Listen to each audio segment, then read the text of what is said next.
What up, chat? Hit the like button. Let's finish this.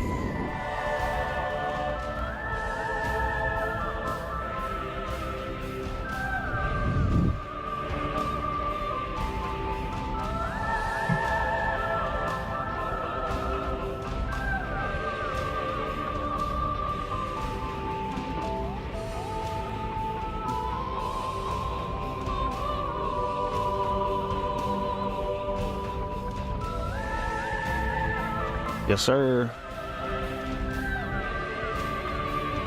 Haven't even slept. I feel that.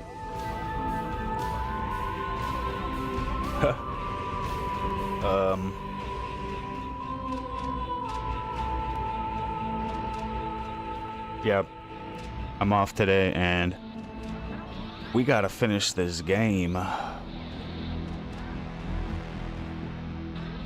We got pretty much 100%. Except for maybe a couple scans.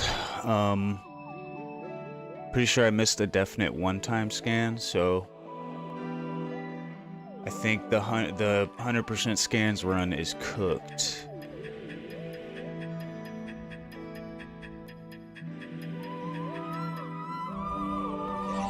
But it's all good.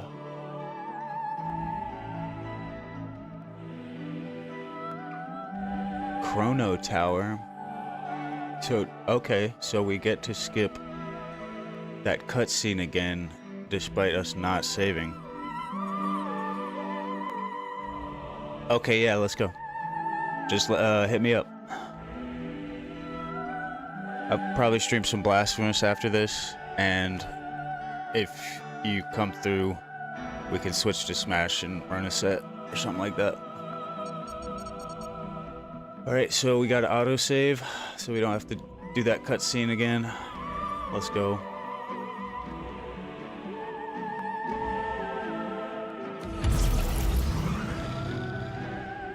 Oh my gosh, I can't believe it. We're about to beat this game. We're about to find out what happened to the Lemorne. Sounds good, bro. About to find out what happened to the Lemorne. What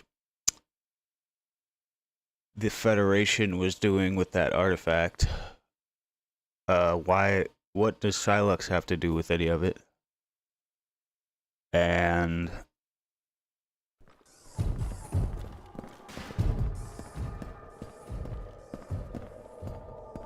what does it all mean? Back in the tower. Finally back. Man, I missed this place. You too, VGT. These are new. Wowie. Wow, wowee.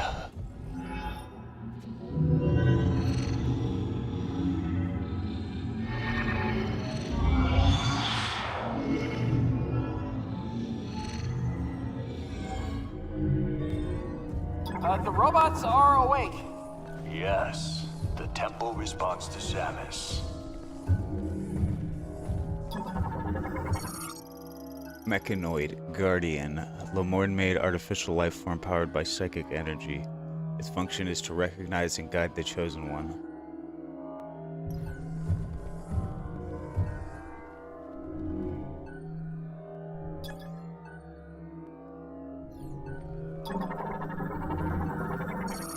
Psychic pedestal activates the Guardians when the Chosen One is detected.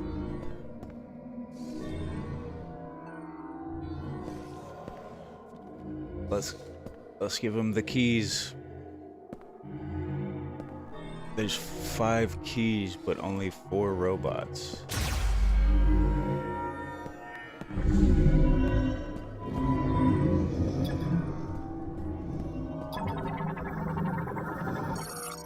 Chrono Tower gate that disassembles and reassembles as commanded by a Guardian.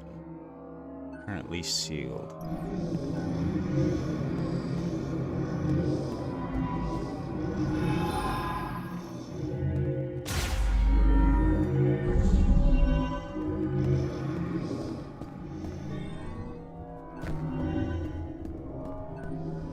Look at those things.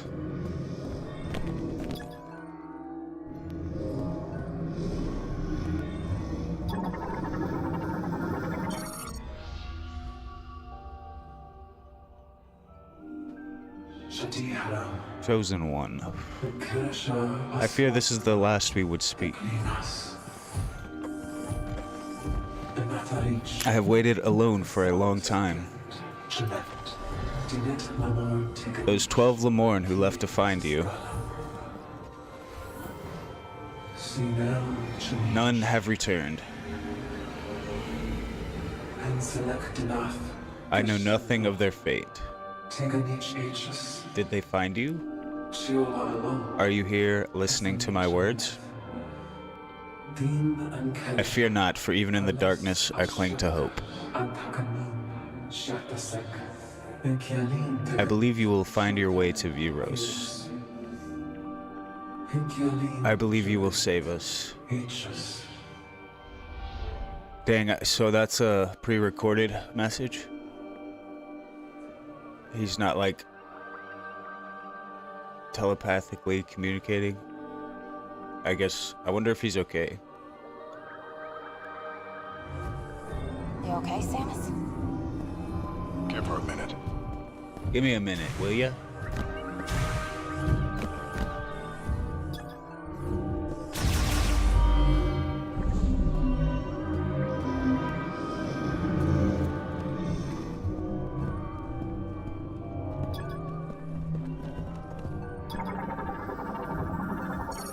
Psychic energy turbine rotates in response to psychic energy released by the psychic core. Provides power to nearby machines.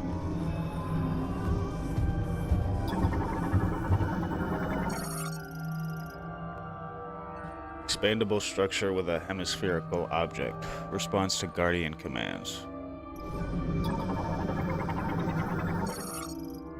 Whoop. Psychic command received. What did that say?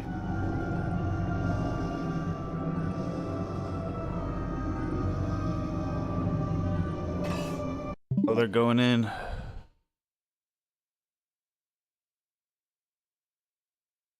Expanding sphere, I think it said. Hang on.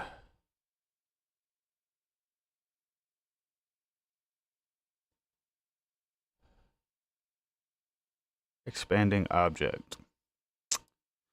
Psychic command received. Expanding object. All right. Gotcha. Whoa, it's unfolding. The robots are the keys. Barrier. Hey, we got an elevator. Let's head up. Let's.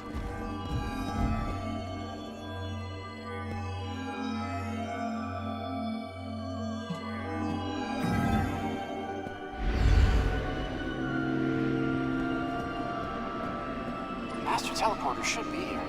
Let's keep looking. I am here to support my friends. Stay us home. Stay alert. Don't get too comfortable. Look! Isn't it gorgeous? Finally, we get to go home. I believe this is a sacred place. I can feel it. Master Teleporter should be here. Let's keep looking. Please stop!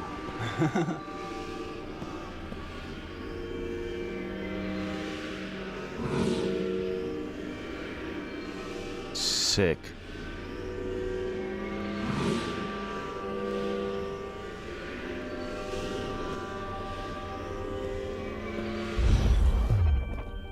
We have finally reached the top of the tower.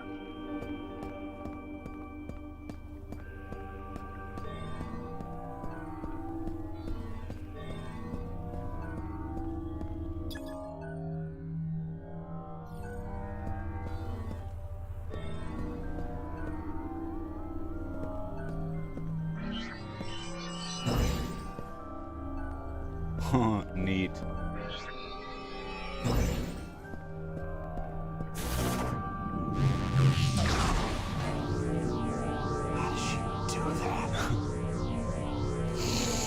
Hey, you know, Careful now, Samus. Careful up there.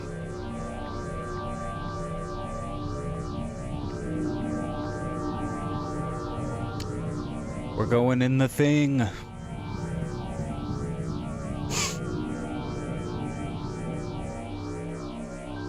I wonder. Nope.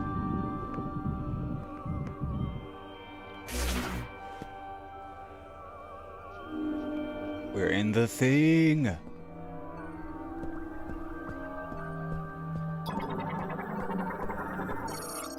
Psychic Healing Pod administers intensive care and amplifies psychic abilities. Patients are also linked with Chrono Tower and given access to the tower's functions. Part of the pinnacle structure that floats above Chrono Tower, the Master Teleporter is housed inside, expanded by using the linked terminal. Okay. I want to use the pod. I want to expand my psychic abilities.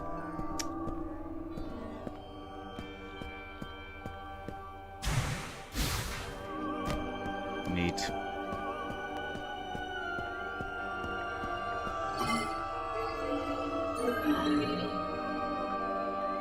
Here we go. Oh boy.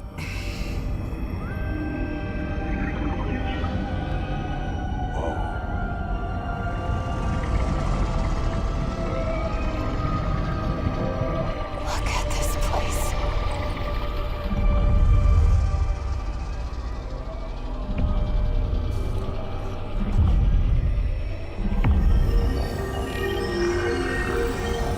The artifact. Jeez.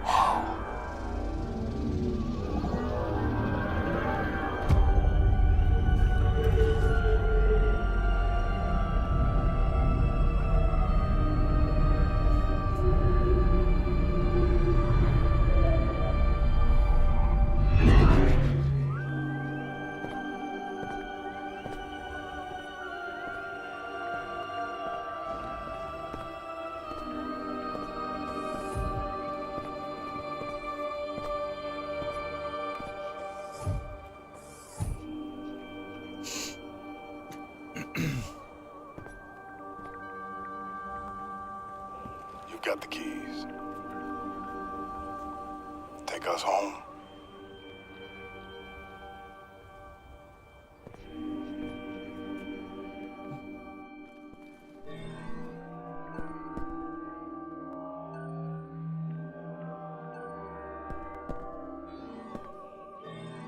What's with the pods?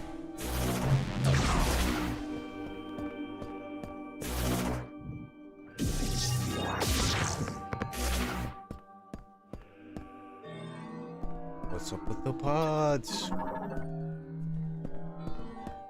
If we can activate the teleporter, we can go back home. Time to activate the Master Teleporter. It's time to say goodbye to Viros.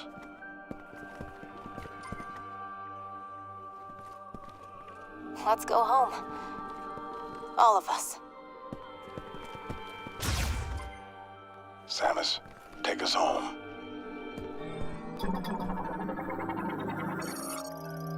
Master Teleporter, large device for spatial travel across galactic scale distances. Activation requires the user to have 5 Master Teleporter keys.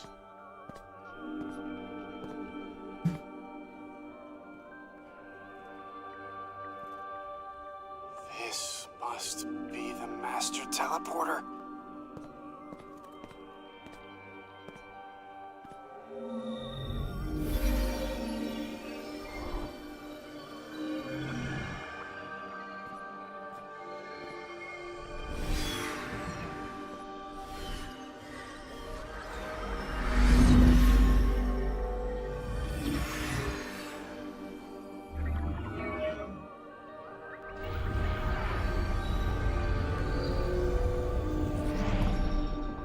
Guys, I can't believe it. We're actually going home.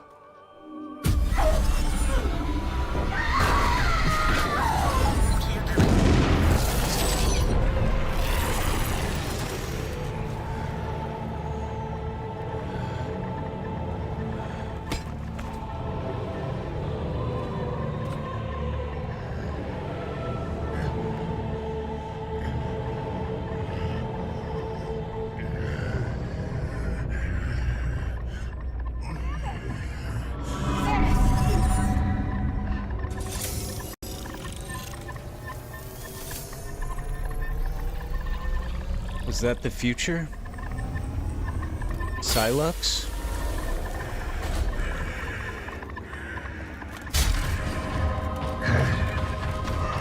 Why?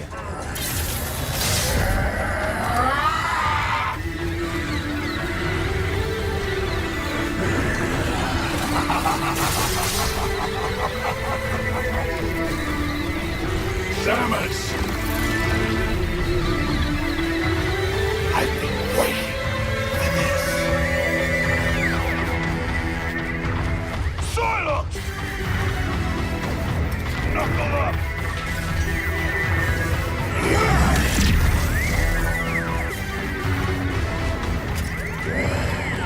Watch those arms! Human morphology Silux, a bounty hunter using a modified version of a Galactic Federation battlesuit, reconstructed using the latest nanotechnology. Silux is a bounty hunter with a personal grudge against the Galactic Federation and Samus Aran. Plotting revenge on both, he has been running a long campaign of covert operations, including spying on Samus. In the cosmic year 20X6, he successfully stole a Metroid from a Galactic Federation base. By raising clones of this Metroid and fusing them with other life forms, he found a method of controlling minds and soon formed a private army. With this, he took control of the leadership of the space pirates, seizing their army as well.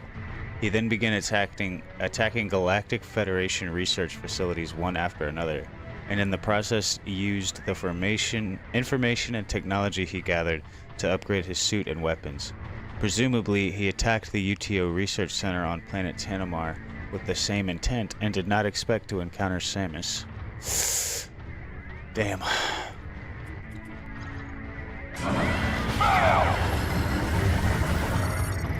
Tube for administering care connected to Silux, transformed into a nano arm by nanomachines.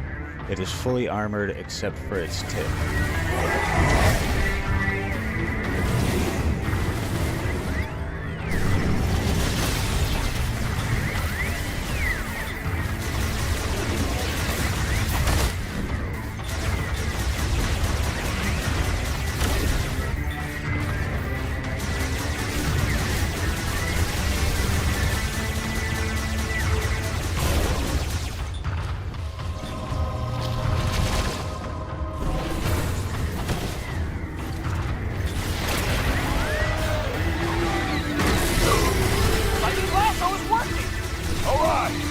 Let's get the rest of these on.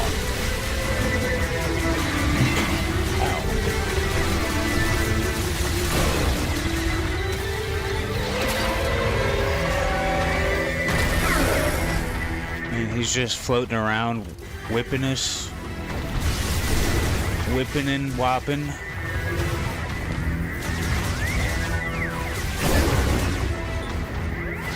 Alright. Phase 1 down.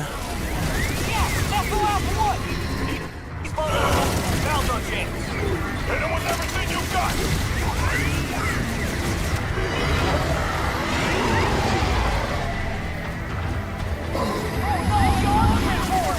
Keep it together! We've got this! Nano arm tip formed into a dragon head. This form puts heavy strain on the nanomachine and can be active only for a short time. Damaging the dragon head will increase the strain, reducing its duration.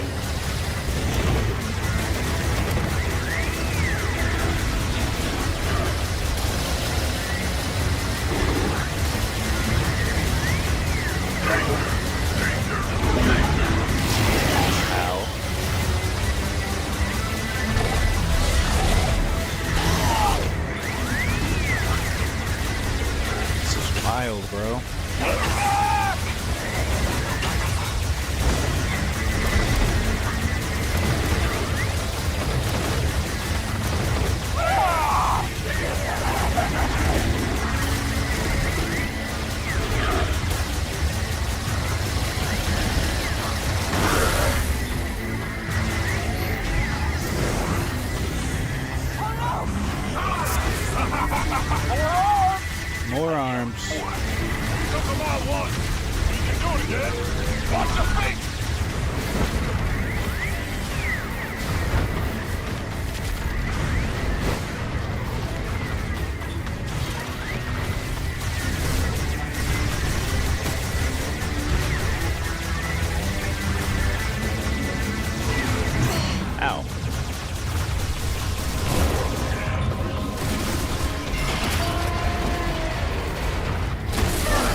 It's a lot faster, but I'm sure we don't have the missiles to spare.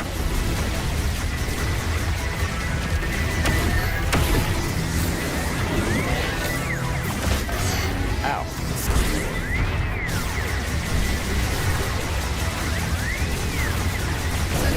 Mackenzie needs your help.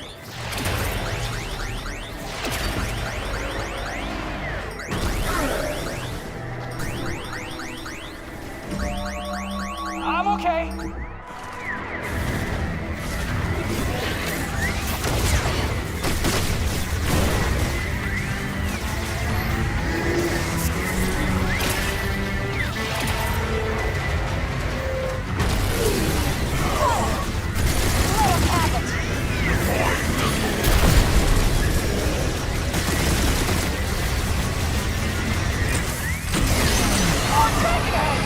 Keep it together now.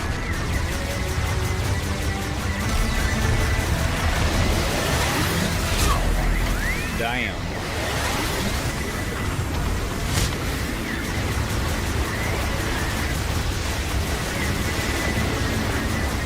I feel like seeker missiles would really help here.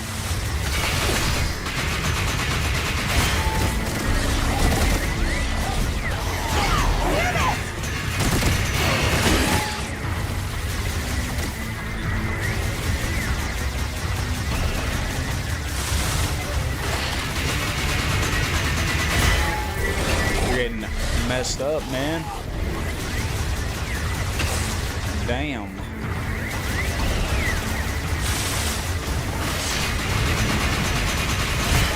That's pretty hard to dodge. Coming our way.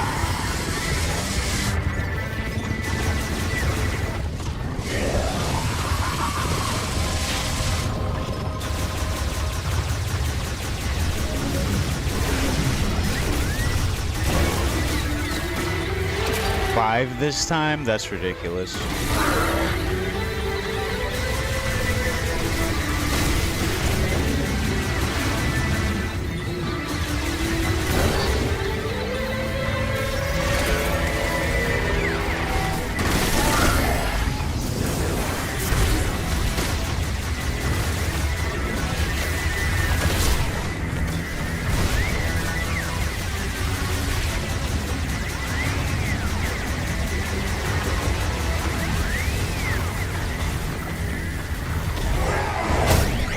Dang.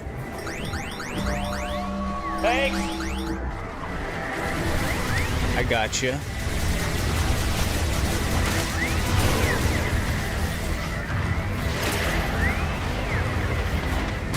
Yoink.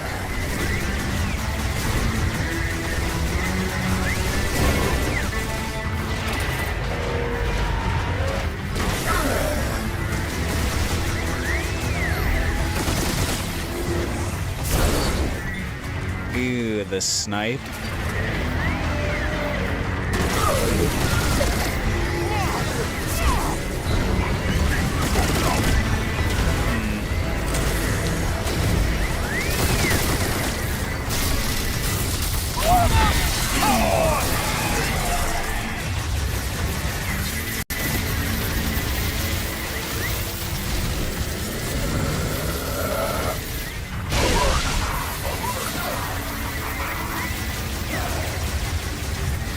Armstrong is down.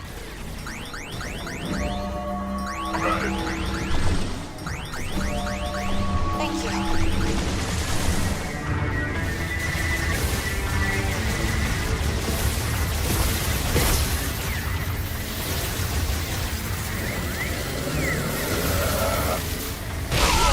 He's down.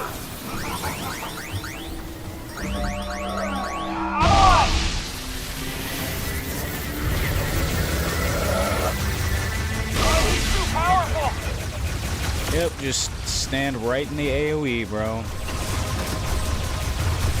Probably a good idea.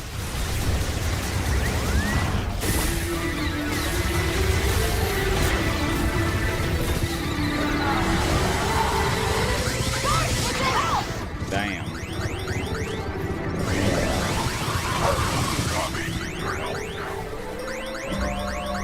Thanks.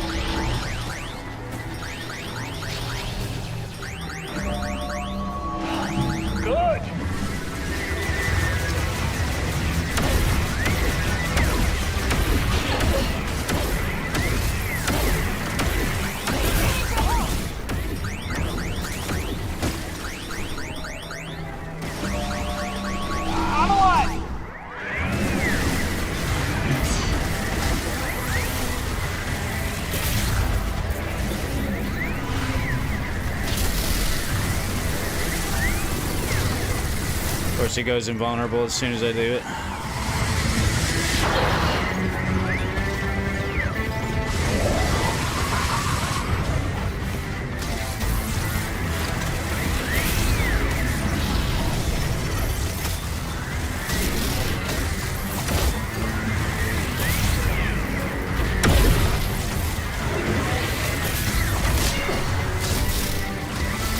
Where's my super shot, bro?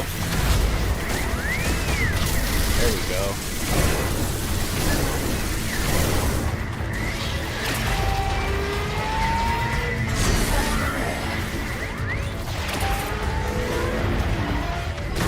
Oh, okay, I see how it is.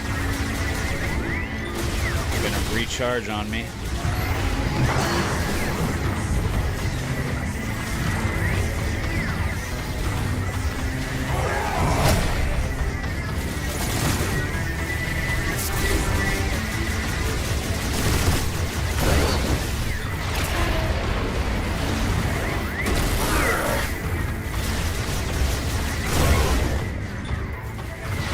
Give me that. Okay. The teammates is actually doing something for once. Let's go.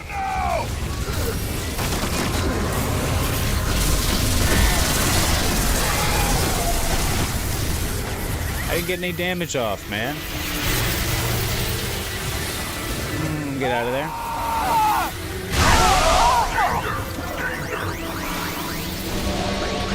I'm okay.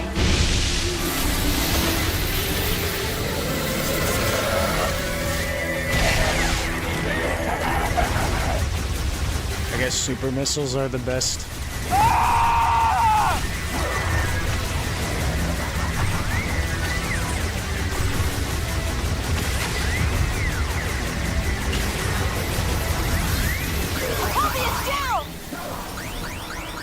Why? Good. Armstrong is down. I'm up. You guys suck, man. Standing in everything. Freaking scrubs, bro.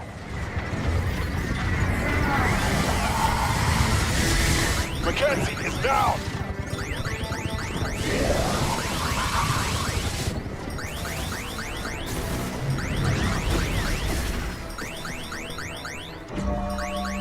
I'm okay.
Damn. Oh, I'm just getting started.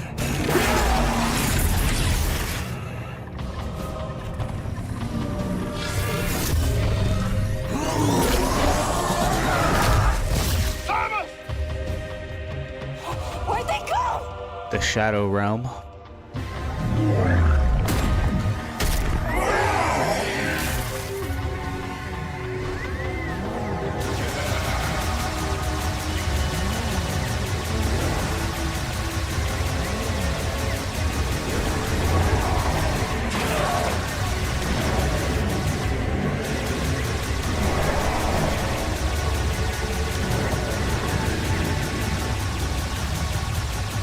Stop moving around. This feels like Star Fox.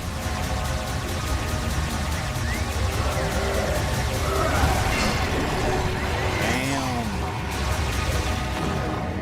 Chill, bro.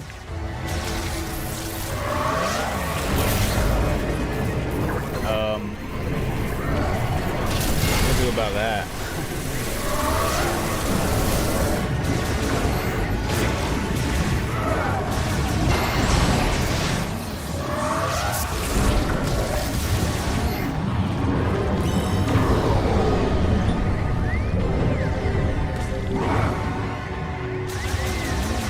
Go figure.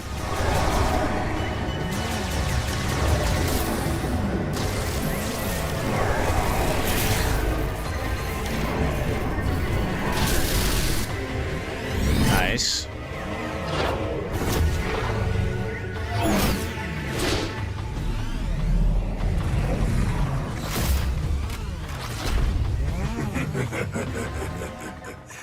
Just you and me, Samus.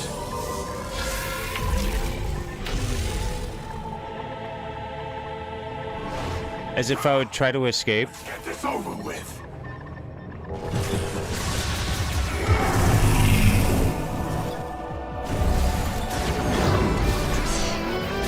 Not good.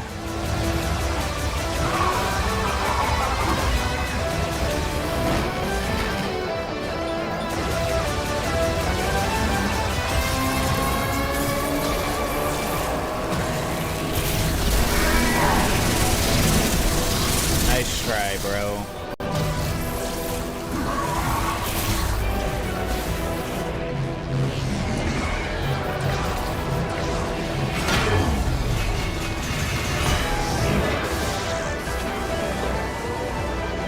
He's got his own boost ball.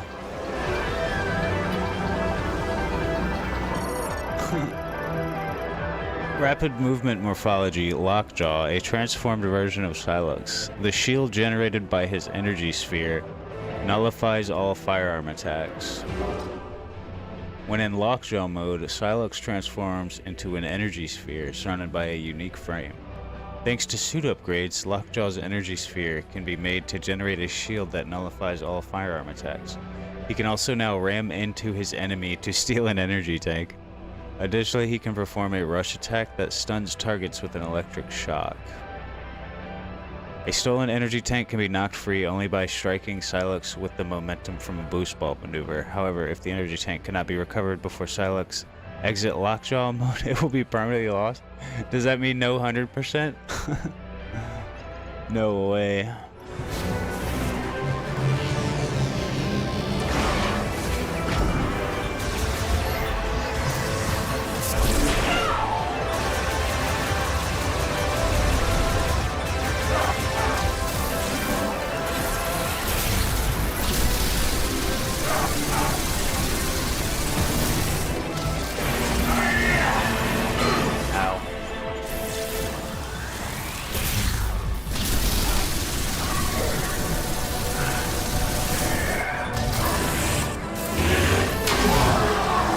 Out for that.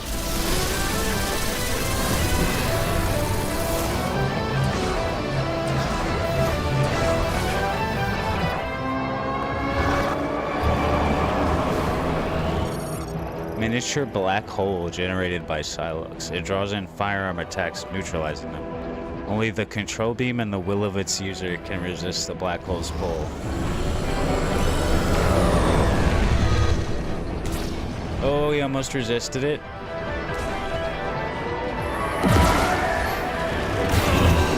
Owie.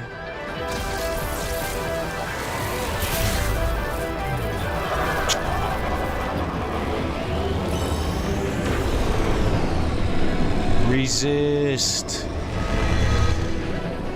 Resist. Headshot.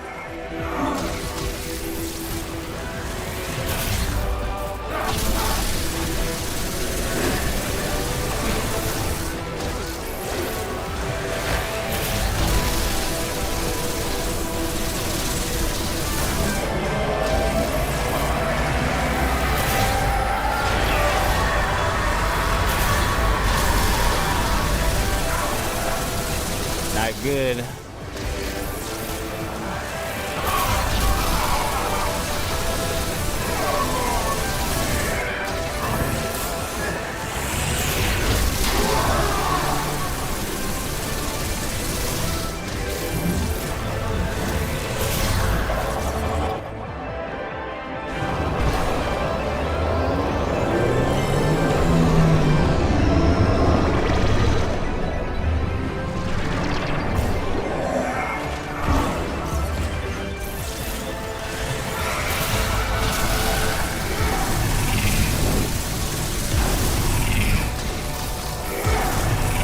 Almost dead.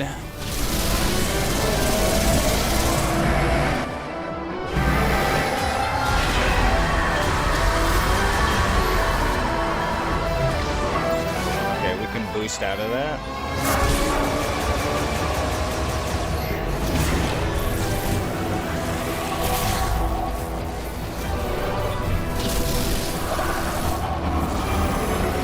Whoops.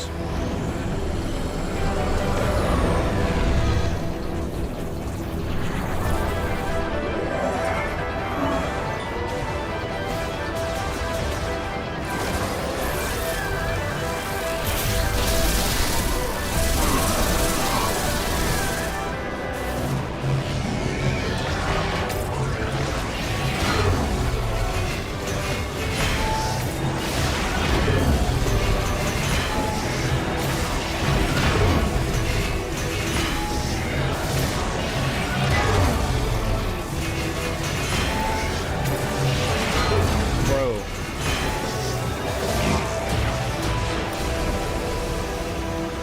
That's nonsense, bro.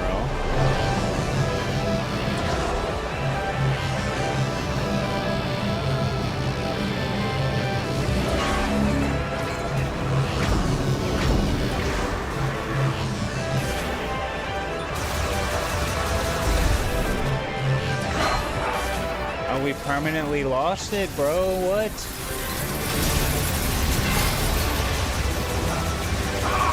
Oh well, we'll get it back.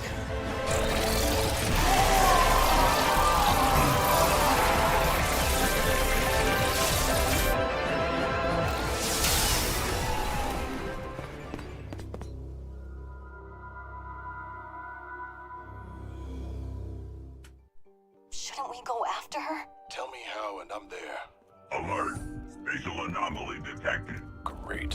What now? Here we go. Be ready for anything.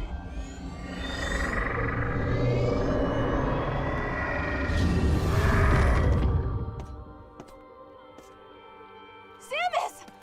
I knew you'd come back. Never doubted you for a second, boss. Glad to have you with us. Samus, does that mean Silex is good? Ready to go home? We'll be right behind you.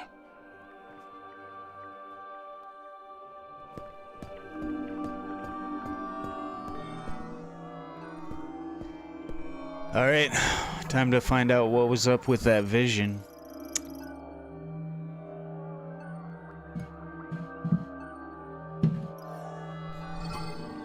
Here we go.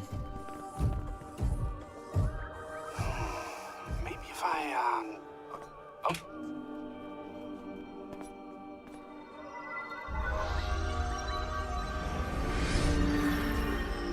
Oh, your crystal powers the teleporter. It only responds to you. Wait, is that Veros?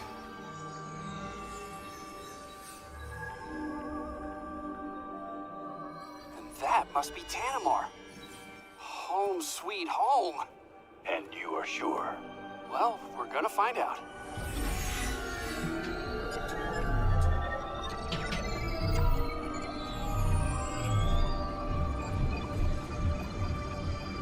You did it. We're really going home.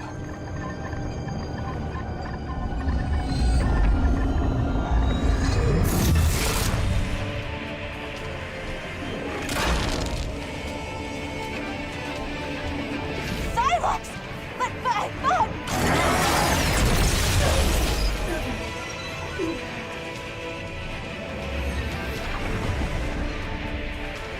Samus! No! Protect the teleporter! Samus, are you alright?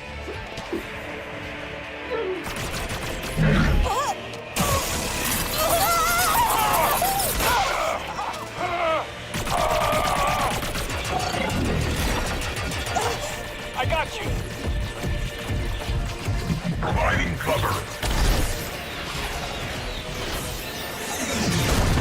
Hey, how come he gets seeker missiles? Teleporter's not gonna last long. You gotta make the jump while you still can. I'll do my best to stabilize the power.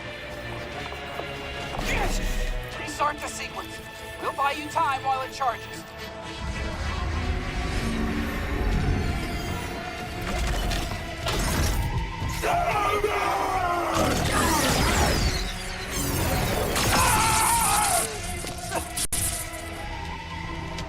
Yes. Go. Back! No! Enough.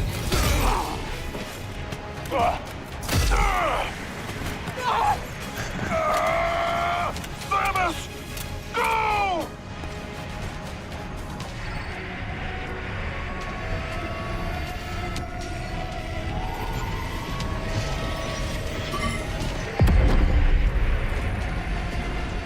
Hey, Samus!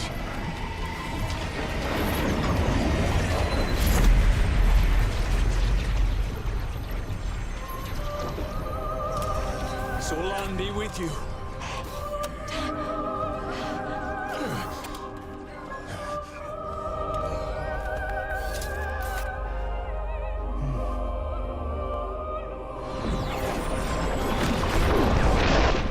That was awkward.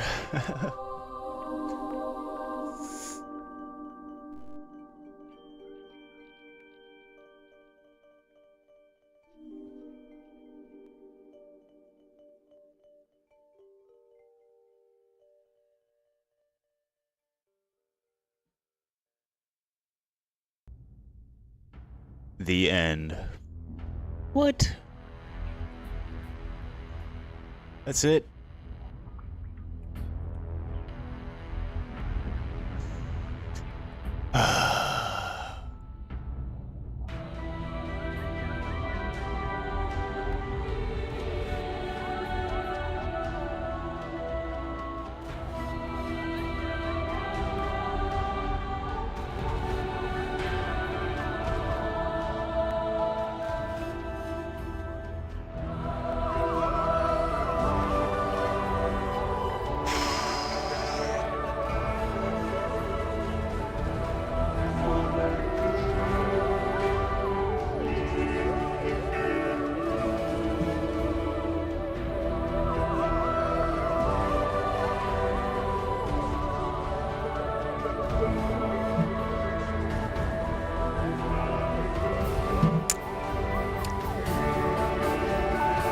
Well,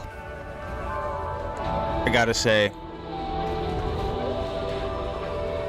I was disappointed for a minute there until it hit me. We're getting Metroid Prime 5.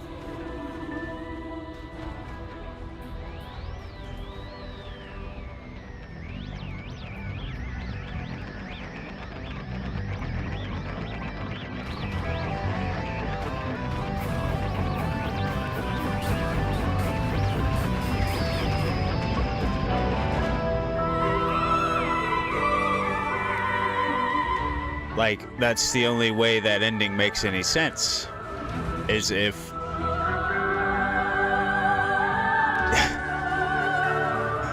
if they continue the story, that was clearly a cliffhanger, bro. I didn't. Wow.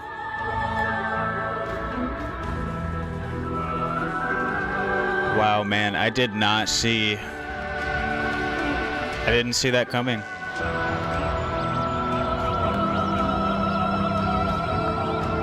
Nintendo really made a two-parter in the Prime series.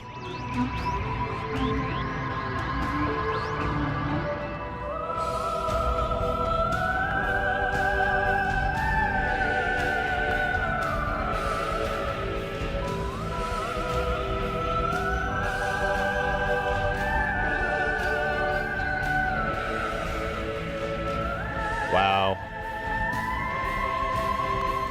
Wow, man, how are they gonna start the next game?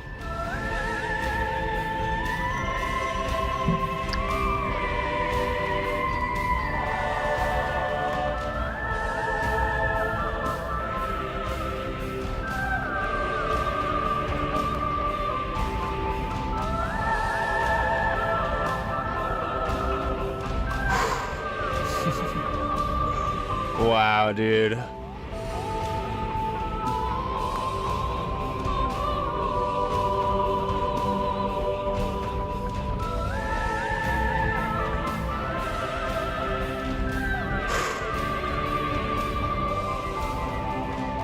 Of course, it's going to be Switch 2 exclusive.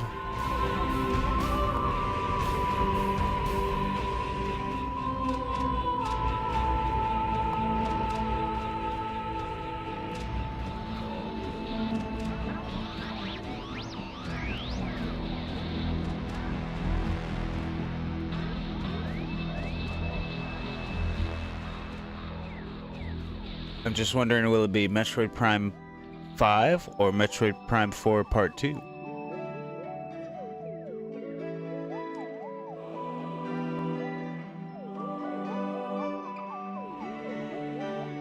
Well,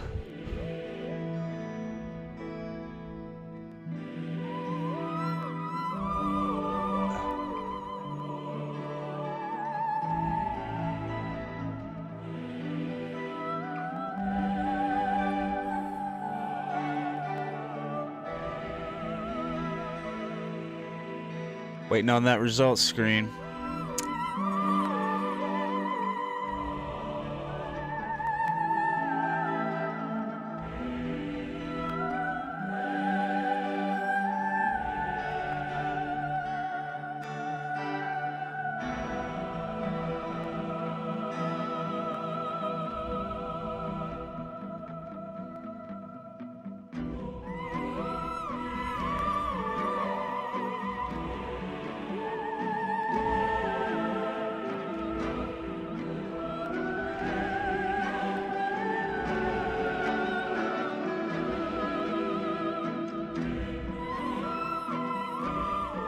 Shoutouts to Christopher Larson for inventing an entire language. Or at least the dialogue within the game.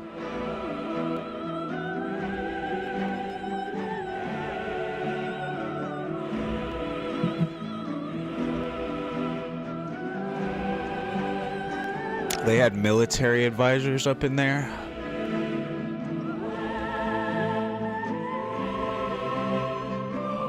Oh snap, Kensuke Tanabe wrote all the scan text.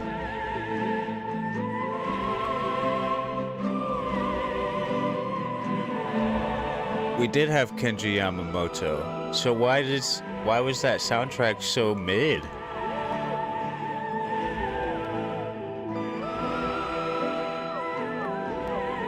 I don't know, man. With how much time this game had in the oven, almost 7 years, I was hoping for just a bit more.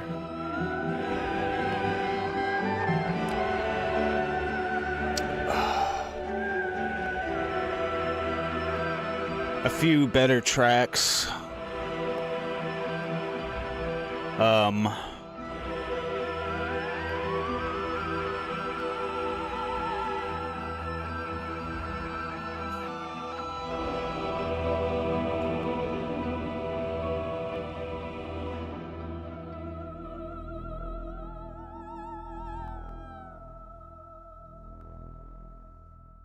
Here we go.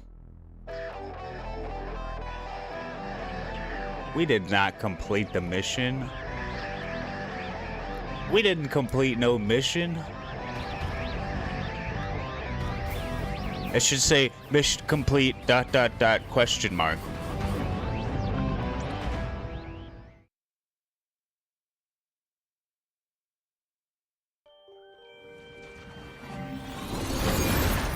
Oh.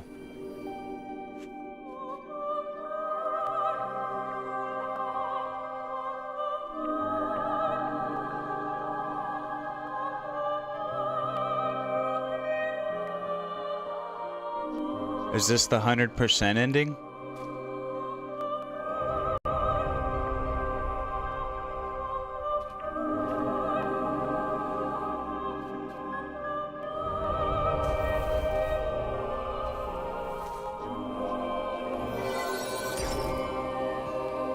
The memory fruit. We're planting it?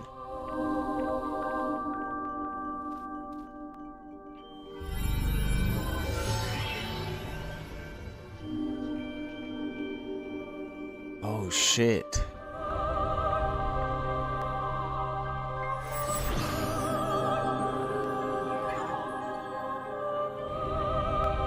You can just do that? And we're watering it? Oh, it's Miracle Grow?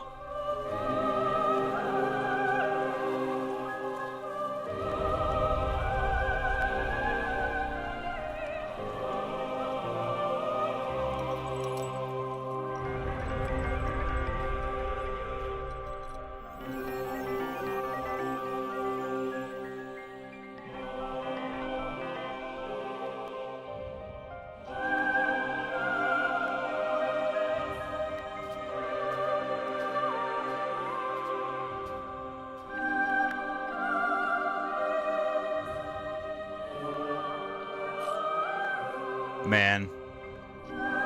Saving will mark this save slot as mission complete. If you later choose to start a new game in this save slot, the item and scan completion data will be reset. Do you want to save? Yes. I need answers.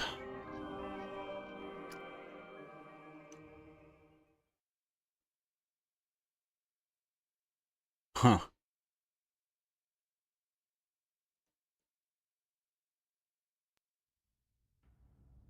Wow.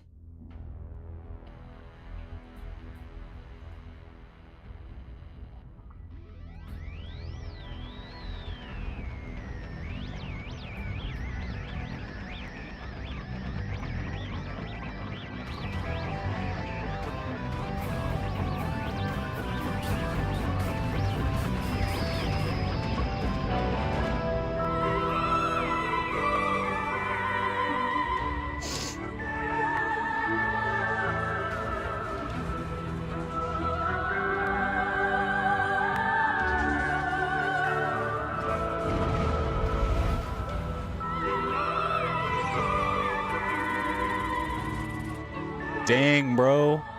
That's a big ass gallery.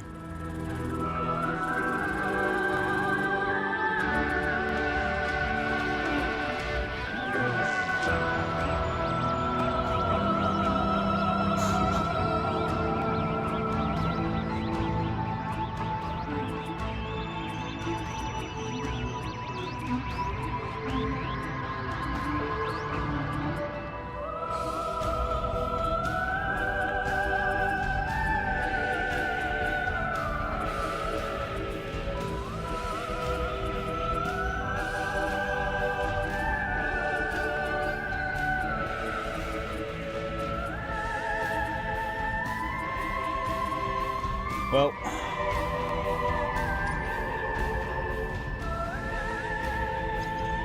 there you have it. Metroid Prime 4, ladies and gentlemen.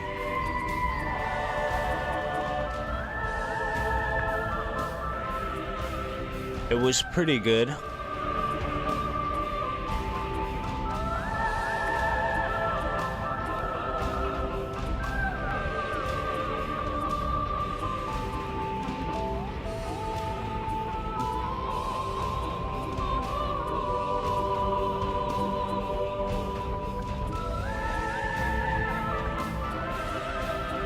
Wondering if they hid any lore in these.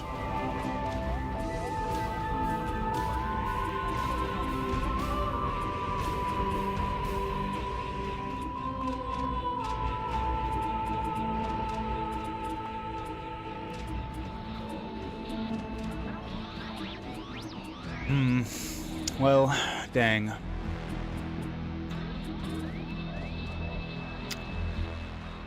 So we don't know what happened. There has to be a sequel. Thoughts on the game?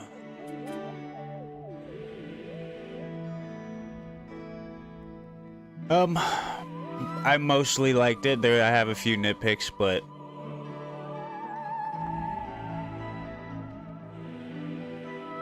gameplay was great. Music was mid. They could have done better. I mean, just one look at Prime 1's soundtrack, and yeah, you just missed the end. What's up, Troy? Just giving my final thoughts.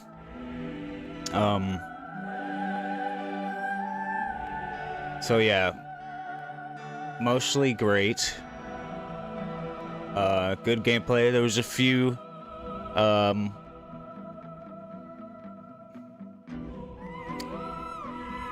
I would say the whole thing is about half and half, except for the music.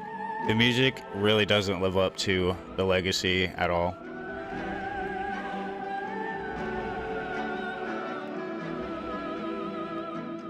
There's like maybe 2 tracks in the whole game that give you that Metroid Prime vibe.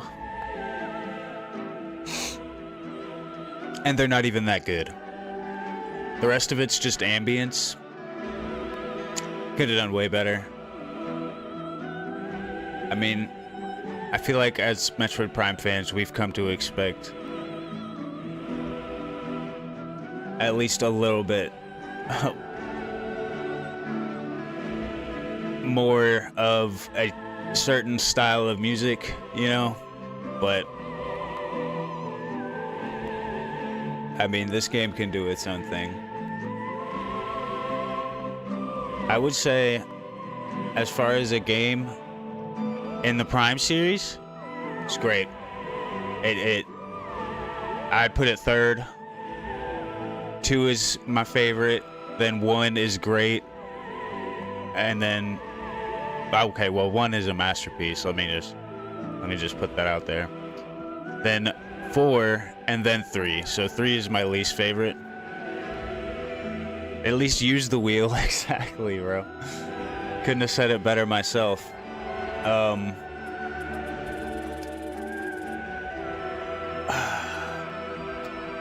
So yeah, everything that you'd want from a Prime game, I say it was about half and half.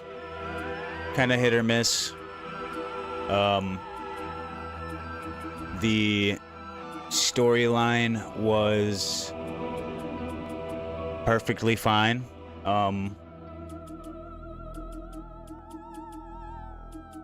As long as there's a sequel, you know, if there's no sequel, then that ending made no sense. We have no idea what happened, and we don't know any of the backstory.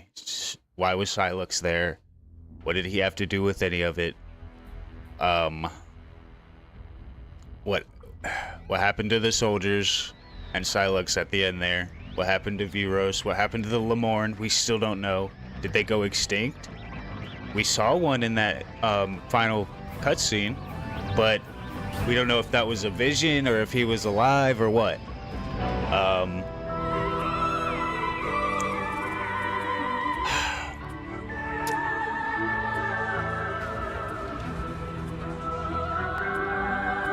And then let's talk about combat. Okay. It wasn't crazy difficult, you know, but that's really not, Prime isn't really meant to have like super complicated combat or whatever. There was a few pretty good boss fights. I wouldn't say like fantastic or anything or amazing. And there was a few kind of bad boss fights, I would say. A couple boring ones, you know. The puzzles, mostly good. There was some bangers. There's a few annoying ones. A couple just absolute trash puzzles, but you know.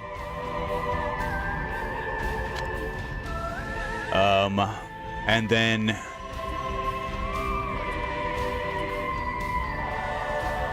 so how did they do on like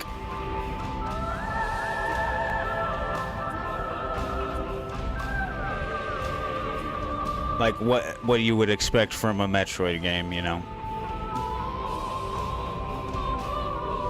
I think I was really happy with like the world design. Alien planet, you know. Everything's like foreign and mysterious and otherworldly. They nailed that for sure. No question. And then sound design. Sound design was way better than the music. Like whoever they put on sound design needs a raise. Like sound design almost carried the game for me, I would say. Sound design and visuals. If the story, exploration was up pretty good, you know, despite the game telling you where to go all the time. That was annoying, but that's still just a nitpick.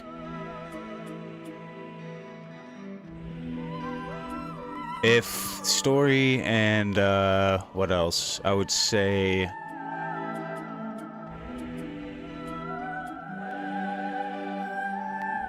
concept art, story, and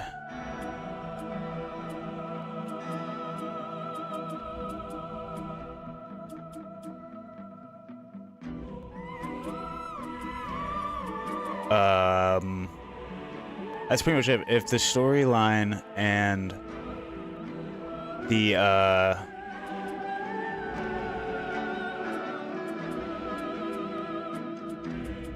okay, I guess what I'm trying to say is, so the open world aspect, it's cool they tried to add that in there, but it's kind of the worst they've ever done, you know, in terms of open world Nintendo games.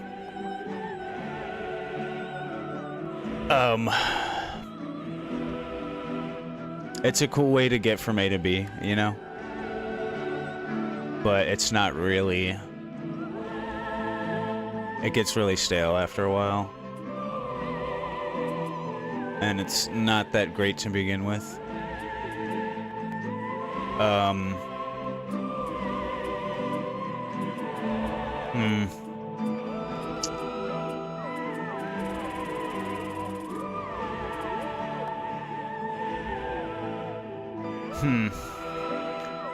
I'll just say the story's great as long as we get a sequel. If we don't get a sequel, story's garbage. Complete, throw it in the trash.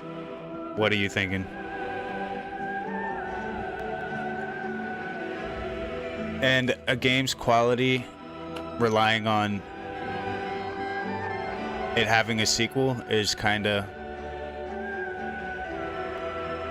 questionable, you know?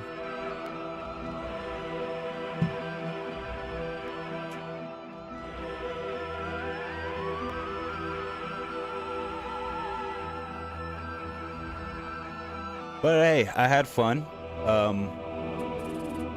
Long as, well, I can't wait to get a Switch 2 in a few months and get the upgrade pack and then 100% hard mode. That should be fun.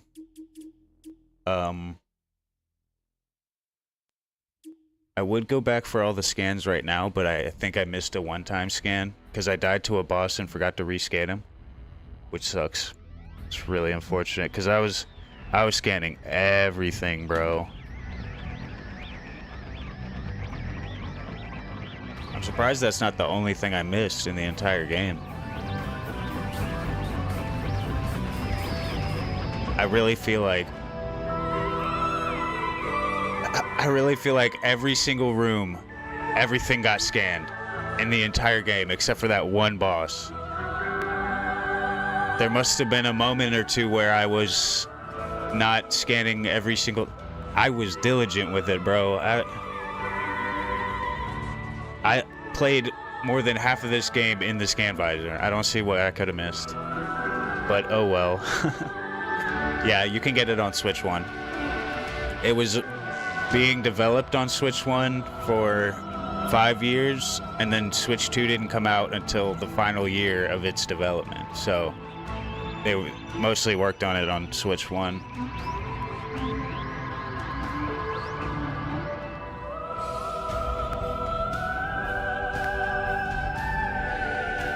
I wish I could full screen and then cycle through them.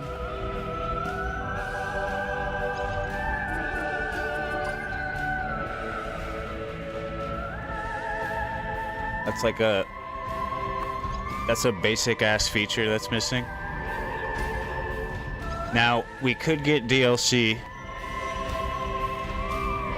That is not... There is a non-zero chance of getting DLC for this game. I would say a 1% chance.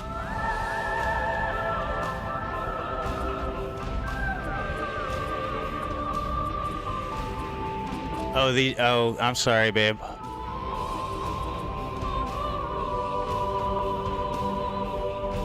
Hallie Hex, that's my girlfriend. She's having a rough day at work.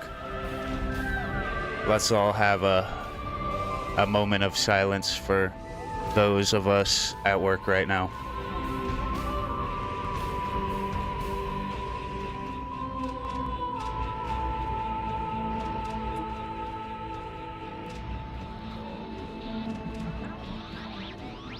I'm out of coffee. There was a little sip left.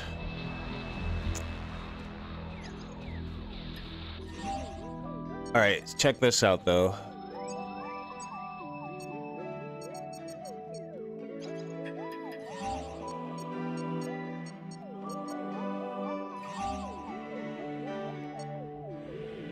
Oh no.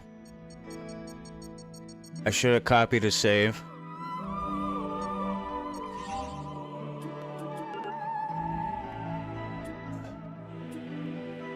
Ooh, save stations restore energy only? No more, no more, what's it called? Spamming the energy shield? For screw attack, just obliterate everything in your path?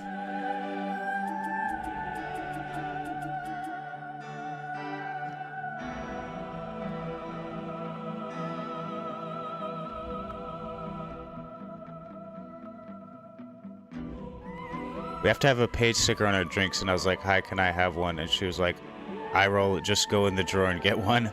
But if I did it without asking, I would have got in trouble. Yeah, like, you pay for something, and the cashier is the only one with the authority, the authorization to give you a paid sticker. Otherwise, that's like, there's some policy that says you can't pay. You can't just say I paid for this because there's a sticker on it.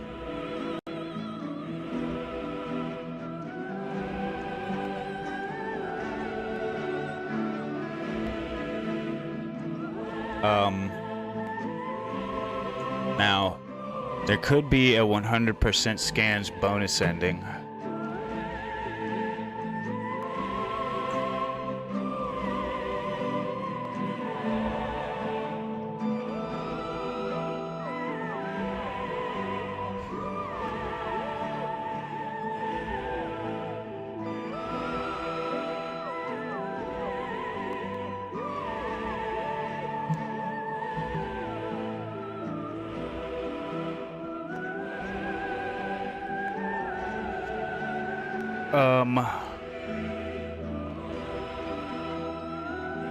Oh.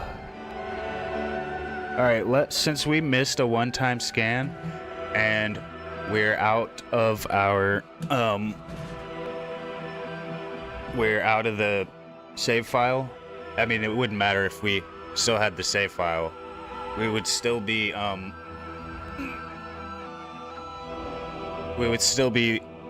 missing out on one scan. So I would say we earned it. We earned this, guys. So let's have a look at that. Let's have a look at that secret ending that you get for 100% scans and items. I feel like the rest of the games, you only need 100% items for the bonus ending, not scans. Scans is just a little bragging right or whatever. Some gallery unlocks, but wow, dude.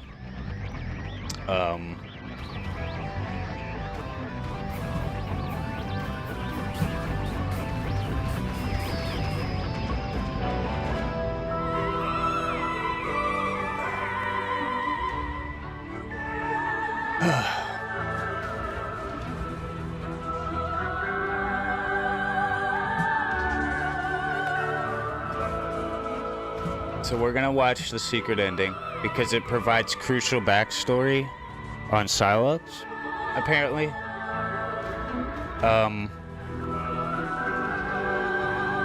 Which I find funny because this potentially means we don't need a sequel to explain a lot of that ending, or at least we get the backstory. We don't know about the ending, but it could go either way.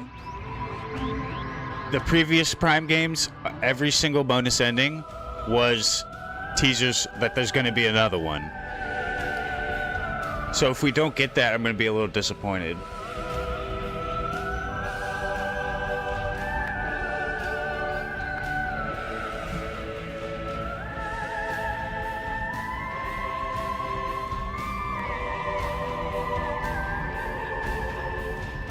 Just a second here, we'll get it going.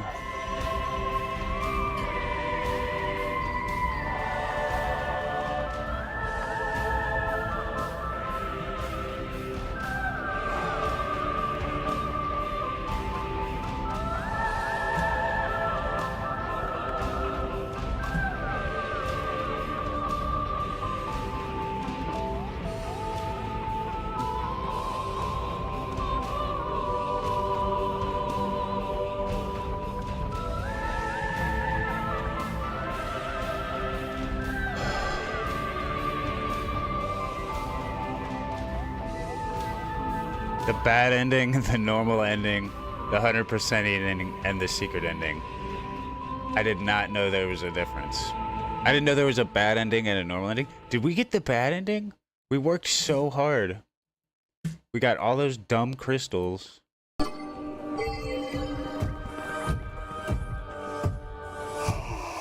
Maybe if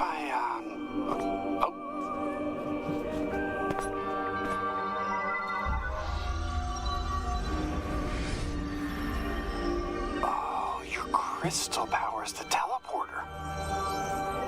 It only responds to you.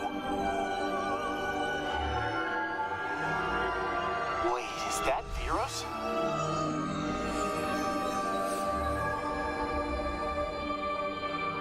Then that must be Tanamor. Home sweet home. Yeah, I beat it. 20 hours. Well, we're gonna find out.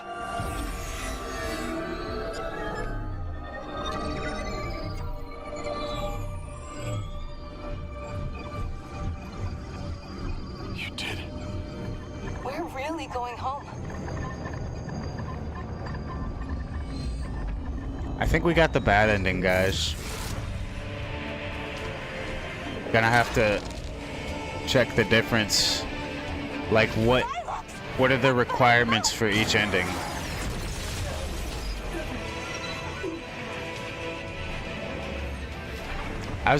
And for real though, another thing disappointing about the ending, I was expecting another super boss.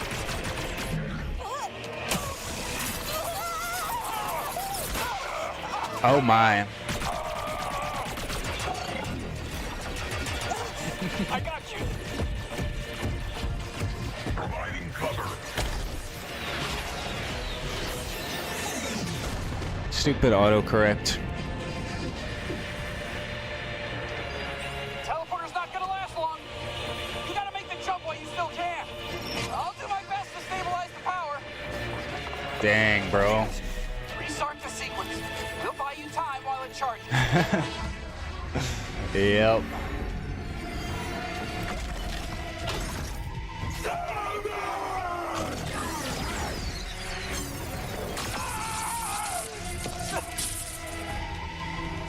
Samus, go. Enough.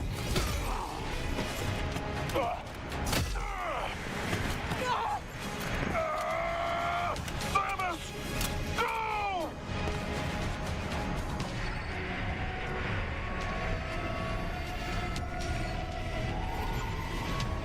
I hate that part because I wanted to save them.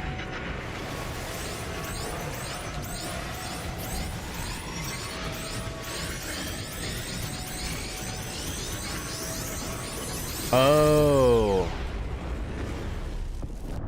Oh, you let it explode and that's the bad ending.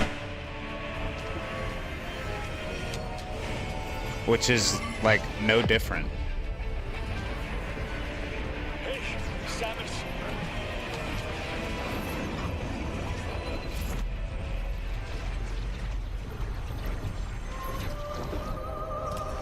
Solon be with you.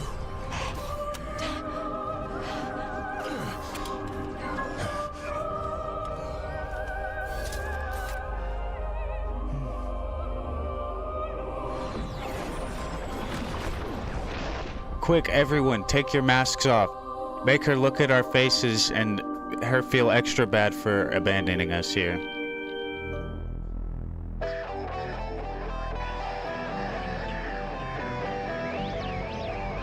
New radio tracks unlocked.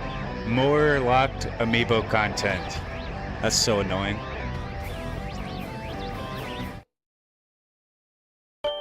They better not be good. This is normal, which we got. We saw it already. She plants the fruit, sees the Lemorne, and walks away. Alright, here's the 100% ending.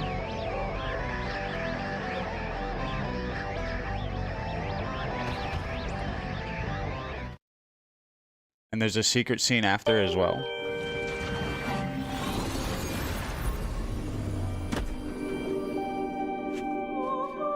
Ow. Ugh.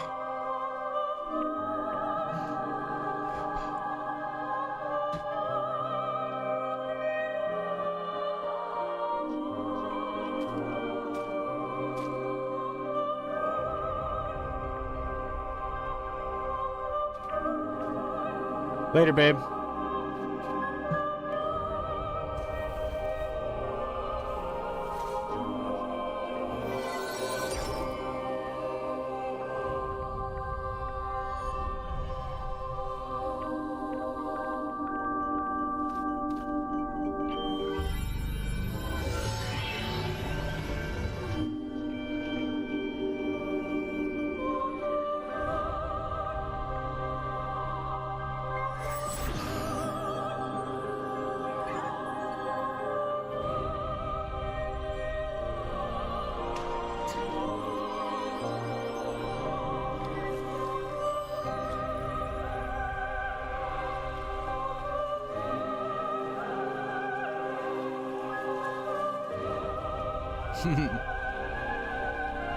She looks pretty good, bro.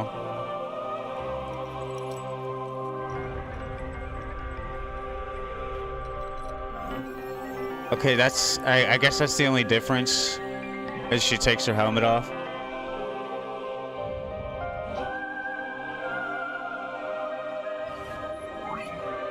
The only difference besides the secret scene. Alright, let's get this crucial backstory. Hopefully it closes all the loopholes. Alright, the Vision.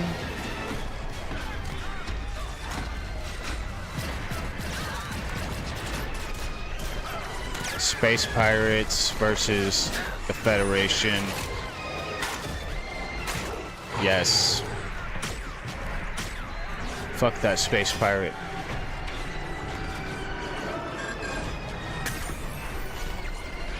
Commander, what are you doing? I've commanded your troops to hold your position. I've confirmed the pirates' new weapon, if I can seize it. No. I've dispatched Samus's team, await their arrival, and join forces. Yes, sir. Orders. Sir, proceed as planned. Get me that weapon.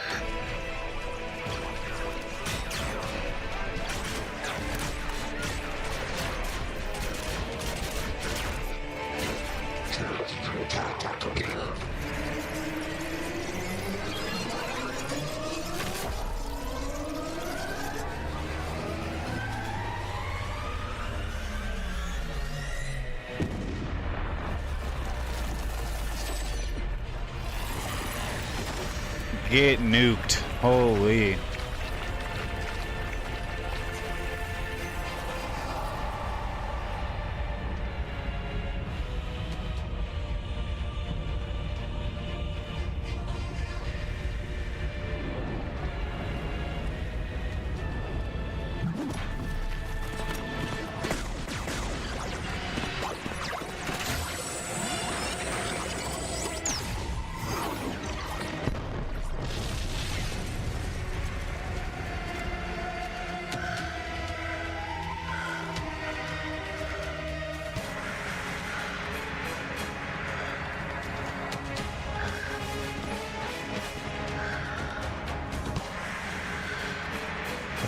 I think that's Silux.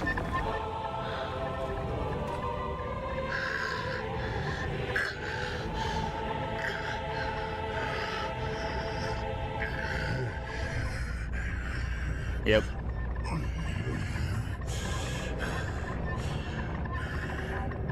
Wow. So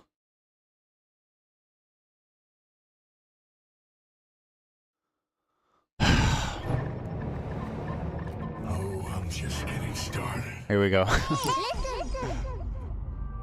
Hello everyone, this is Andres Restart, and this time we're talking about the ending of Metroid Prime 4 Beyond.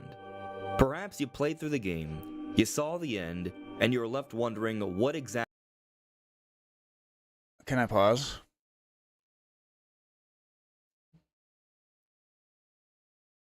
There we go. Yeah, so no idea what happened to the Lemorne.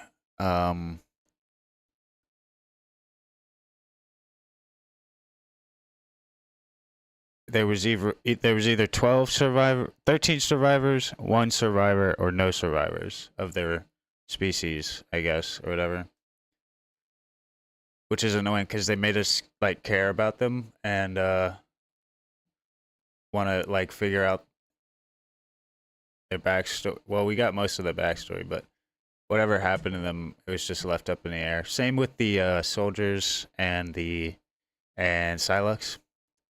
Kind of just up in the air. It's anyone's guess. So I guess this guy's gonna break it down, but man, hope we get some answers sometime soon.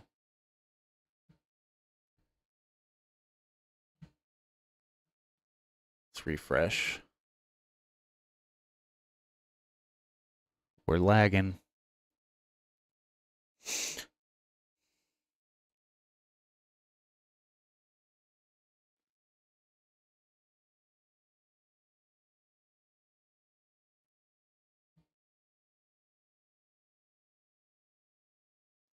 Exit. Reload. Here we go. Oh, I'm just getting started. Hello everyone, this is Andres Restart, and this time we're talking about the ending of Metroid Prime 4 Beyond.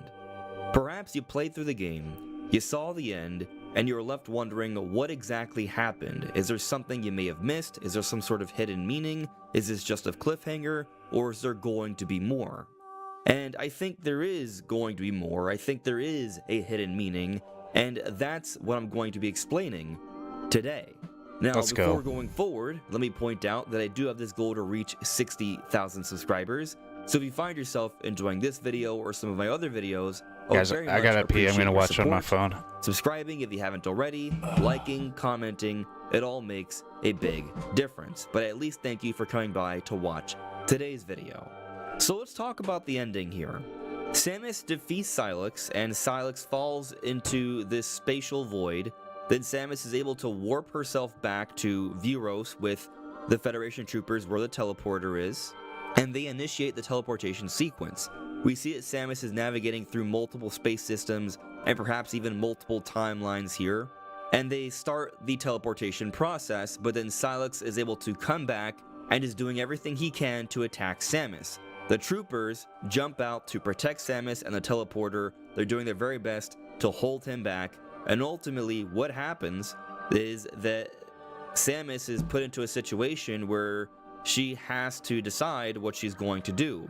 Is she going to stick around to see what happens, or is she going to press the teleporter button to move forward? You do make a choice here. Now, what happens though is if you don't make the right choice, everything blows up and you die. So you do actually have to pick the teleportation button, and so you warp elsewhere. Presumably, you leave all the Federation troopers behind with the raging Sylux on Vuros, and they have no way to get back home. And so after this point, we see Samus show up on this planet that we assume is planet Tanimar. It does seem to have a similar environment, a very grayish blue rocky environment, but Samus finds this mossy grassy patch, and this is where she plants the memory fruit from Vuros, and it sprouts up. We see a little beautiful tree, and Samus takes the amulet that Tokabi threw at her right before she teleported out and leaves it there, almost kind of like it's a grave of some kind, to pay respects to Tokabi and the other Federation troopers that she had to leave behind. Now, if you got the 100% ending, you would see Samus reveal her face, but that's pretty much the only difference with this cutscene here, and then she walks off in somber fashion. Now, there is another unlockable cutscene. You do get clips of it throughout the game, but they're very quick, so perhaps you may have missed some things. If you have the Sylux amiibo, or if you beat the game 100%, you get the full cutscene, and this shows a little bit of history of Sylux, where he was in charge of a squad during a Federation battle against the space pirates. He wanted this powerful weapon, he went against the higher up orders, and so he didn't wait for Samus, and he advances with his troops, and they get annihilated, but he somehow survives. Samus comes in to save the day. He seems to be jealous, and Samus offers a guiding hand, and he swats it away in confusion, and then things snap away to sometime in the future where Sylux is in some sort of test tube or underwater something, and he's wearing the typical armor we now see from Sylux. And that's what you literally physically see with the entire ending of Metroid Prime 4. And so there may be some questions you're left with. Is there going to be more? Is this all there is to the story? Why did Samus leave the Federation troopers? It felt like maybe kind of a selfish move. Or did it? And then you also might be wondering, what's the big deal with the Lamorne and the memory fruit? And then also, what's the deal with Sylux? What's going on there? It really feels like we didn't learn that much. He kind of just seems like a really mean guy. Is there anything more to this character? And so there's actually a fair bit that I think we can look more deeply into that can answer a lot of these questions. So let's first talk about the big deal behind the Lamorne and the memory fruit. So when you first arrive on Vuros in the beginning of the Vuros section of the game, you meet Chatoyant Volune, the last remaining Lamorne, and it is explained that the Lamorne are mourning, I guess, their entire legacy, and they have prayed to the sacred tree and they want to somehow survive. The only way they can survive is by passing on their history and knowledge through the memory fruit. So a big goal of Samus throughout the game is to collect the green shards so she can get the memory fruit and take it with her outside of Vuros so the Lemorn can live on in some way. And so the memory fruit's actually extremely important because it's literally the entire history of this advanced alien race that has so much to spread to the rest of the world. So there's extreme value there. Lives can be saved, advancements like technology and civilization can be had, so it is extremely important. But I do think it goes a bit deeper than that, because there is a little bit of a scene when we're in the final sequence of the game when the Federation troopers do see that Samus is listening in to the final message of the Lemorn, and the Federation troopers, Armstrong and Duke specifically, are referencing how Samus might be feeling. And this might seem odd because you might be wondering, well, why would Samus care that much about these Lemorn? But I think what some people may be missing here is that Lemorn bear a strong resemblance in terms of how they operate to the Chozo. The Chozo are another ancient, advanced alien race that had a lot of knowledge to impart, and they were lost. The Chozo raised Samus from a little child into who she has become in the Metroid games. And so from this perspective, I think it makes a lot more sense to think that Samus would care a lot more about the Lemorn than just anyone. But even if she didn't, if you just think about what the Lemorn offer, then clearly it is important to get that memory fruit and take it to a new world so their history and knowledge can benefit the future. But then even with that in mind, you may not feel all that great about leaving the Federation troopers behind. Throughout the entire game, you get to know them a little bit more, you may have grown connected to them, and so it seems kind of sad to just leave them, presumably to die on Viros when you teleport away. And this wasn't what Samus wanted, but she was ultimately left with no choice. If you do not make the decision to teleport away, you all die. Everyone dies. So in that moment, the teleporter button had to be pressed, it had to be done. She needed to teleport away, and she needed to get the memory fruit out of there. She needed to leave. It was not done for selfish reasons. Samus is a very selfless character. For example, in Flarepool, she put herself in harm's way to protect the Federation troopers, made sure they were able to escape and survive, while she put herself at risk, and it was in question if she would actually make it out. Now, of course she did, because she is Samus, but that is what she does. She does everything she can to save as many as possible. But in this situation, similar to how the Federation troopers had to respect her decision to sacrifice herself to save them, Samus was in a position where she had to choose to support their decisions to sacrifice themselves to save her. So she had no choice in the matter. It was death or saving the memory fruit and passing on the history and knowledge of this Lemorn race that would benefit essentially all of humanity.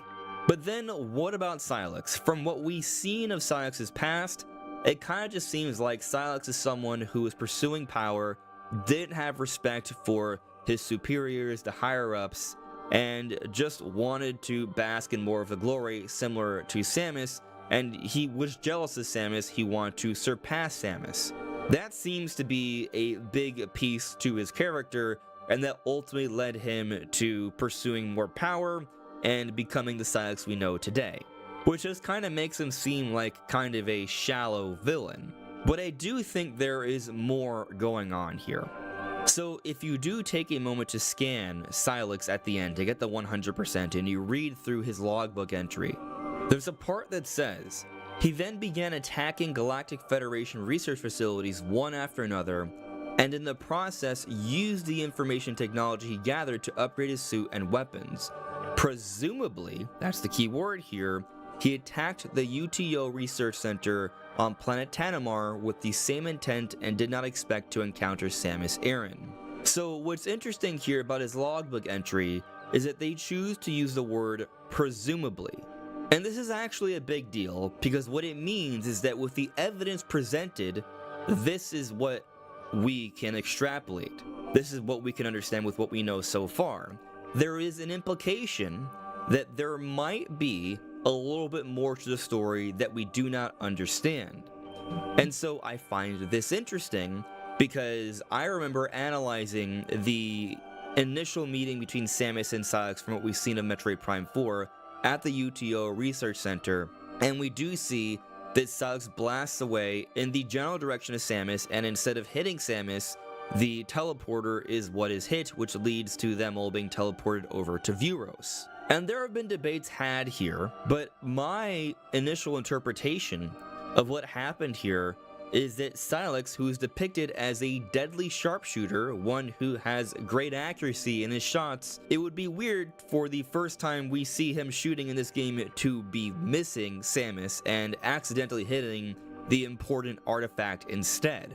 The way I looked at that scene, I thought perhaps the way things were presented, it almost looked like Silex was aiming a little bit to the right to Samus, who wasn't actually standing directly in front of the teleporter, and she attempts to dodge the attack, but in actuality the attack hit what was always intended to be hit, which was the teleporter. Now, the issue with this theory is that we have since seen that when you scan the teleporter at the UTO Research Center during the Abrax boss battle, it is said that the Federation does not really have much understanding of what this artifact can do. So while it has been theorized that Silex has some sort of intel because he used to work for the Federation and he's continually able to break into different Federation outposts and such, that he can maybe hack into their information and see what's going on, so maybe he could have learned about the artifact, but since the Federation themselves doesn't know what the artifact actually is, why would Silex care that much about the artifact? So that whole theory about him having actually a planned attack specifically here for the artifact doesn't seem to hold weight from just that information. However, when we take a moment to consider this logbook entry and how it's implying that only from the information we have so far it seems like this is what's going on, I then start thinking, well, could there actually be more? And we actually did learn something extremely interesting that is suggesting more beyond Metroid Prime 4. No pun intended there. But Chatoyant Valoon tells us, actually on multiple occasions, that he is the last of the 13 Lemorn that were housed in Chrono Tower after the Great Tragedy. The Great Tragedy being when all the Lemorn were mutated into these crazed grievers. And so essentially this Great Tragedy was the end of the Lemorn, and they were trying to find a way to get to the Chosen One that could save them. And so Samus is treated as the Chosen One from our point of view as we're playing through the game, but there might be a little bit more here. Chatoyant does explain that eventually the other 12 remaining Lemorn leave Vuros in search of the Chosen One. Where did they go? It's suggested that their whereabouts, what happened to them at this point in time, are unknown. But this is where things get interesting, because something else that we have to think about here is that Silex wasn't just roaming around the world of Vuros like Samus throughout the adventure, and he actually was in just one place the entire time. Silex was inside the pod from the beginning in Chrono Tower. He was being resuscitated, he was damaged, he needed to be healed, so he was in that healing pod. And when he comes out, he has new powers, it looks like. He has these dragon tendril things that he's fighting with, and he has the ability to warp through space. These are abilities that seem to have been obtained from the Lemorn technology. Not to mention, Samus has the Psychic Gem, but she has these intense headaches or migraines, and during these moments throughout the game, she's seeing the past through essentially the perspective of Silex. So there appears to be a psychic connection here, which would also then imply that it wasn't just Samus that received psychic abilities, but also Silex. When we consider these memories that seem to be connected, and all of these powers he seems to have gone, and that he was resuscitated inside the healing pod, and was housed in Chrono Tower this entire time, I am then led to wonder, how does he have all this access? How was he blessed with all these powers if he wasn't the Chosen One? So I think there's actually got to be more going on here. Was he just conveniently transferred over to Chrono Tower just like Samus? Or was there an actual reason behind this?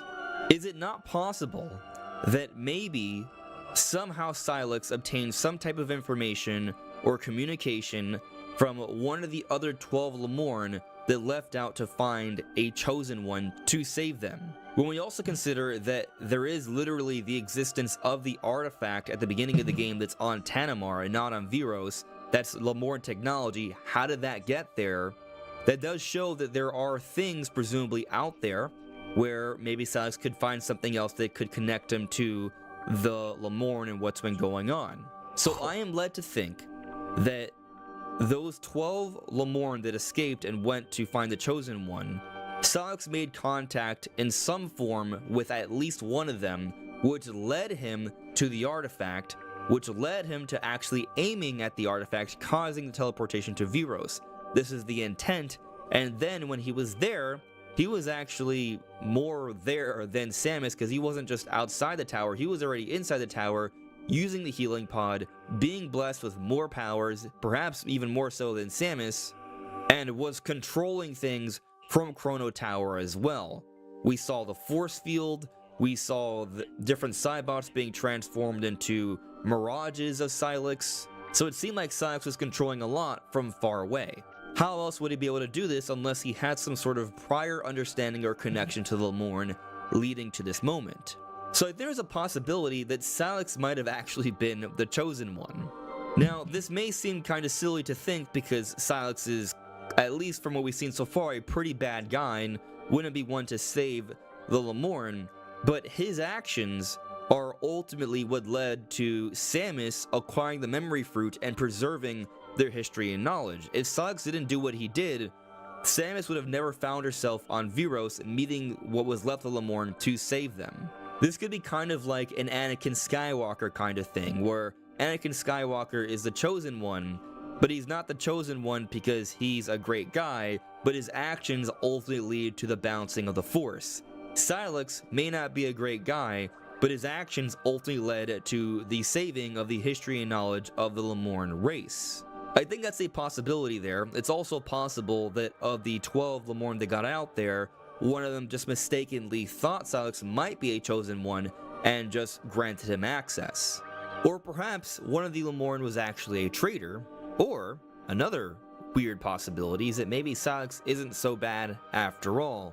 And yeah, that may be very hard to believe, but I do want to point out that when Samus does defeat Silex and he's about to fall off, Samus does want to save him. Samus has never wanted to save Kraid or Ridley or any other space pirate, but she did want to save Silex there at the end. So there could be something else there. That part is not clear, but this is what is clear. Silex already has the ability to warp through space. So the idea that Silex is trapped on Viros forever doesn't seem likely because he's already shown the ability to get out there without the use of a teleporter. And we also know that there are other Lemorn out there and it's not explained what happened to them. It's just brought up that there are 12 other Lemorn that escaped Viros, and the game even goes through the trouble of actually talking about some of their names and what they can do, such as Shay, the one who created the teleporter and has a great understanding of traversal through space and time.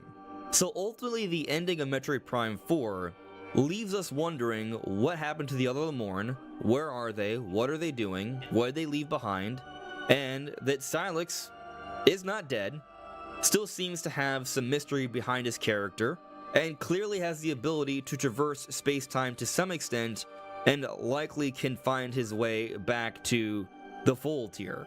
He fell into a spatial oblivion and found himself back, so I don't think we should be ruling out the possibility that Silex is going to be making a comeback here, and is going to continue to be a rival to Samus, and that what was left behind with the Lemorn, these other 12 Lemorn, will play a role in the future, perhaps in a Metroid Prime 5 that is already in the works. Which may also help to explain away a little bit of what happened with Metroid Prime 4. Some people feel with the story, it's almost just like a first half or a part to a bigger story, and I think that's exactly what is happening here.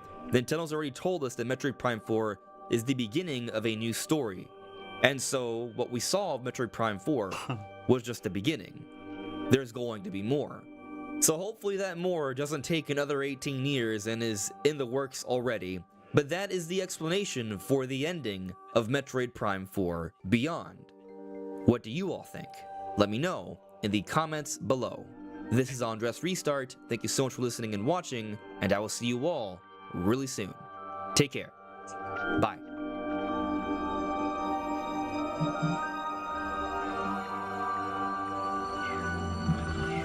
Wow.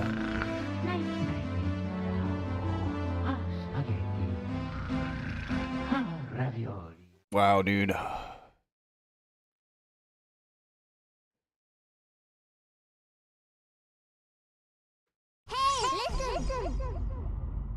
Hello everyone. That shit's deep. This is Andres Restart, and today's video is probably Well, going I to guess be we're getting the Metroid last Prime theory 5. video I put out about Let's Metroid fucking Prime go. 4 That's until hype. after I actually start playing the game. We are but 4 sleeps away before the launch day for Metroid Prime 4 Beyond. It's been a long wait. 18 plus years I've That been was fun. waiting for this game since it was teased at the end of Metroid Prime 3. And that teaser at the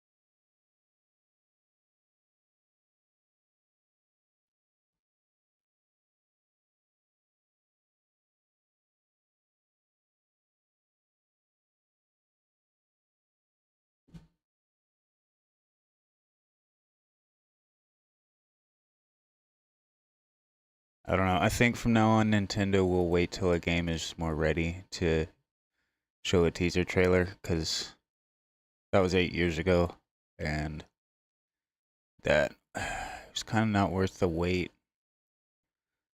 But if you ignore the long wait, then it's a great game. I just want to do one more thing before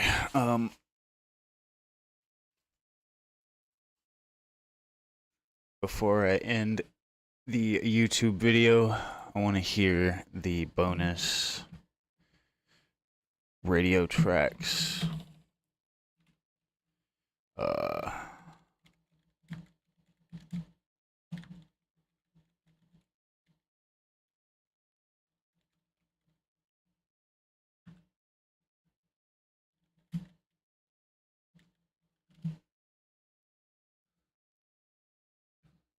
Full music and soundtracks.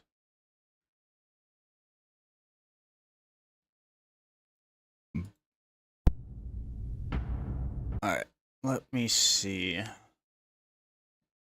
Main theme. UTO Research Center, Apex Boss, Soul Valley, Chrono Tower, Fury Green. Jungle, Carvex, Cybot, Wolf Forge, Viola. Objective complete. It's probably way down here.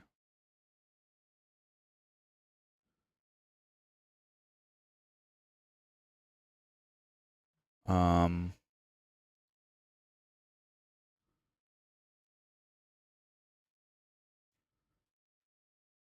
100% ending song. So I guess there's no songs for the bike radio that are completely locked behind the amiibo. It's just the fact that you can't hear them on the bike if you don't have the amiibo. You just hear them elsewhere.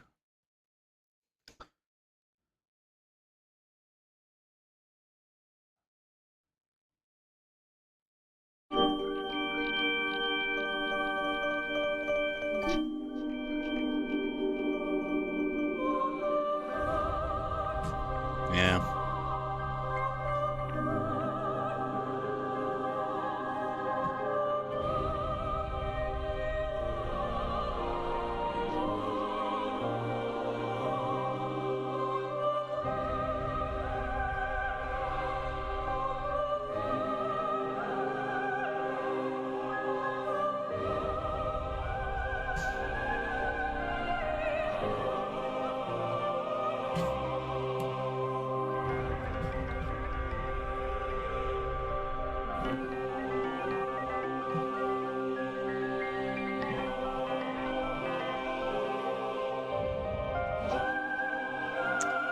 $342. 100% takes 5 hours in game time.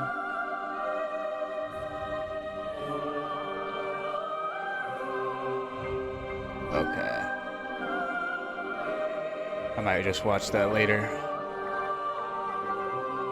Well, GG's guys. Good game.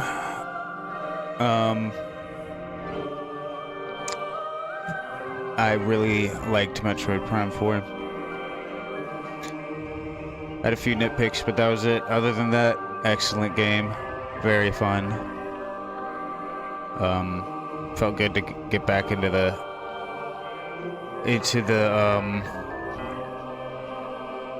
power suit, you know? Fuck shit up.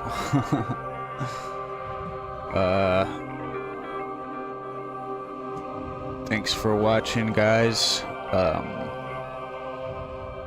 Next thing on the channel, we'll probably see about doing a Blasphemous playthrough. And then who knows from there. Alright. Love you guys. Thanks for watching. Have a good rest of your day. Like and subscribe. Stick around for some Blasphemous gameplay. In just a few. I'm probably just gonna start a new stream. So. Alright. Take care, guys. Peace out.